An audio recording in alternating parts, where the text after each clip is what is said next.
Bonjour à vous, j'espère que vous allez bien. Et oui, vous avez bien vu le titre et la miniature. Ça y est, je vais vous raconter ma vie. Et oui, ça y est, je mets un pied dans le putaclic.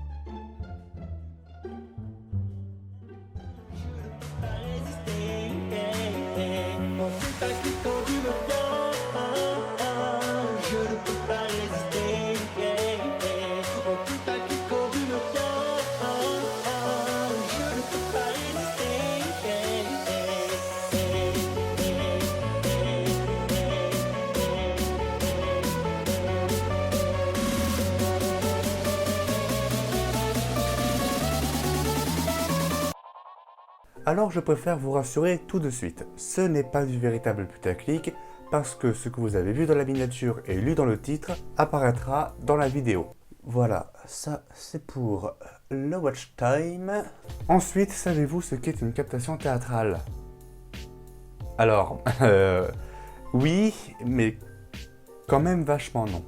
Parce qu'une captation théâtrale, c'est avant tout des repérages scéniques, des placements de microphone au-dessus de la scène, de la réalisation et surtout du montage. Sans compter la douleur pendant le tournage et pendant le montage. Mais ça, on en reparlera plus tard. Sinon, histoire de rentrer dans le vif du sujet, j'ai été chargé avec 4 autres personnes de faire la captation de 2 pièces de théâtre, à savoir Plus vite que la lumière de Rasmus Lindberg et Suzy Stork de Magali Mougel.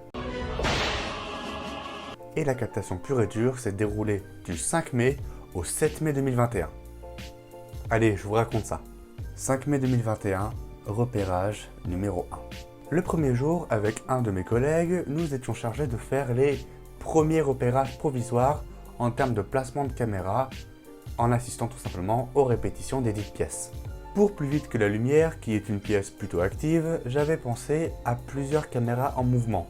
Une sur le fond de scène et 2 sur chaque côté cour et jardin de la scène. Il était aussi pensé de mettre des caméras en position classique, à savoir 2 de chaque côté des gradins afin d'être cachés et de couvrir plus d'espace filmique, et la caméra classique dite en œil de prince que tout le monde connaît sans jamais trop visualiser. Une caméra dite en œil de prince est une caméra que l'on place au milieu des gradins pour couvrir la scène dans son plus grand ensemble, quitte à déborder un petit peu au niveau des rideaux. Afin de pouvoir voir la scène dans son plus grand ensemble, elle est donc placée aussi en plongée, comme vous me voyez actuellement. D'ailleurs, petit test. Voilà, ce que vous voyez actuellement, c'est une caméra placée en œil de prince. Pour Suzy Stork, qui est malheureusement une pièce avec un côté fait divers, j'avais pensé à mettre 2 caméras à main levée sur chaque côté de la scène, en plus des 3 caméras classiques. Le problème, c'est que les acteurs et les membres du staff circulent beaucoup dans ces couloirs. C'est d'ailleurs ce même problème et le manque de matos qui a fait que pour les 2 pièces, nous avons conservé cette configuration, les 3 caméras classiques et une mobile en devant de scène. Mais cette journée n'était là que pour prévisualiser la seconde phase de repérage.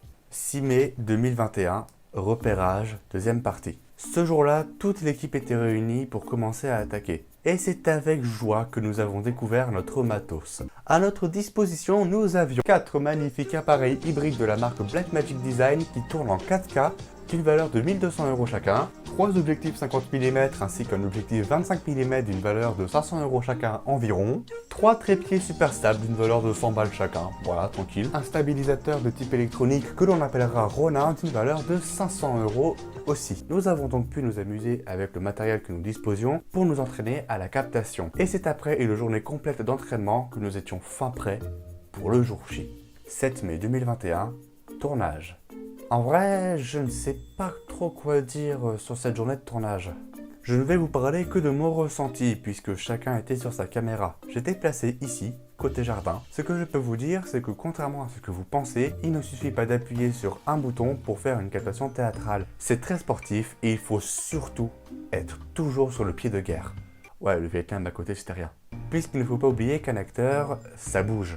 Donc soit il défonce son focus et donc tu dois faire de mise au point, soit il va vers un côté de la scène que tu es le seul à pouvoir filmer comme il se doit pour le montage. Et donc tu dois encore refaire la mise au point assez rapidement. D'ailleurs, petite anecdote qui m'a valu de finir un pack de pierres en une soirée seulement.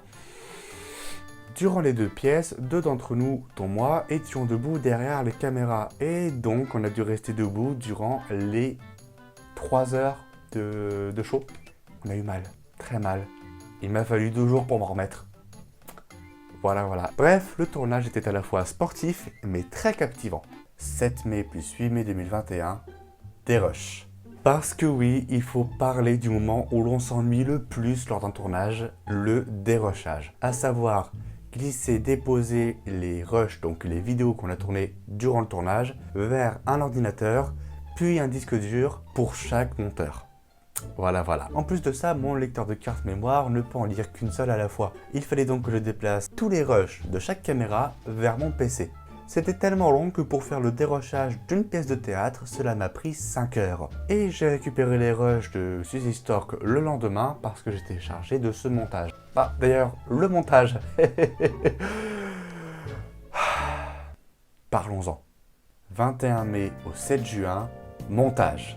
Et oui, on attaque enfin le plus gros de cette vidéo. Ce qui me fait le plus suer à chaque fois que je vous prépare une vidéo, le montage. C'est donc le 21 mai que je commence le montage. Et déjà, il y a un problème. Nous avons tourné avec des superbes caméras Blackmagic 4K à 1200 €. L'image est certes nickel, mais nous avons enregistré en 4K. Et mon PC ne lit pas la 4K comme il faut. Il arrive à lire l'image, mais pas le son. Au début, j'ai donc essayé en convertissant les rushs en 1080p. Et rien n'y fait, je n'ai toujours pas de son. En soi, ce n'est pas un gros problème car le son de la caméra est voué à disparaître grâce au son uniforme. Mais pour moi, c'est un problème, clairement, parce qu'on n'avait pas de son témoin et on n'avait pas fait de clap, en fait. Et du coup, pour faire les raccords, j'ai dû me baser sur Suzy Stork qui pose un verre sur une table sur chaque rush. Voilà, c'était ça mon clap. Je n'apprécie pas trop le montage. Une fois ce petit problème réglé en 2 petites heures, j'ai exporté les rushs raccordés avec le vrai son. Chacun d'entre eux pesait environ 20 Go pour 1h20 de vidéo. Pour vous faire un comparatif, ma vidéo sur la Japanimation ne pèse que 8 Go et a mis presque 1 heure à être exportée de mon PC. J'ai donc dû glander en attendant que les 4 rushs de 80 Go en tout s'exportent. Dans la même journée, je me suis rendu compte que les microphones cardioïdes qui étaient placés au-dessus de la scène avaient aussi tout de même enregistré les membres du staff qui se déplacent et qui déplacent des trucs. J'ai donc dû faire un mixage son avant de faire un montage image. Je n'apprécie pas trop le montage, non. Le 23 mai, je commence enfin le montage image, donc prendre les 4 rushs de 1h20 chacun, soit 5 heures en tout, et je pars chercher les bons moments pour faire les raccords. Et je profite de cette seconde anecdote qui m'a valu de vider un second pack de bière pour vous dire que lorsque vous faites du montage de quelque sorte, conservez le texte à côté de vous. Cela vous sera toujours utile. Cela m'a été très utile pour faire le montage image, et encore, il m'a fallu 2 jours. Le 25 mai alors, je me dis avec joie que je ne vais faire que du simple mixage son pour que chaque plan soit raccordé entre eux, et j'ai eu la bonne surprise de repérer un gros problème. Comme c'est cocasse!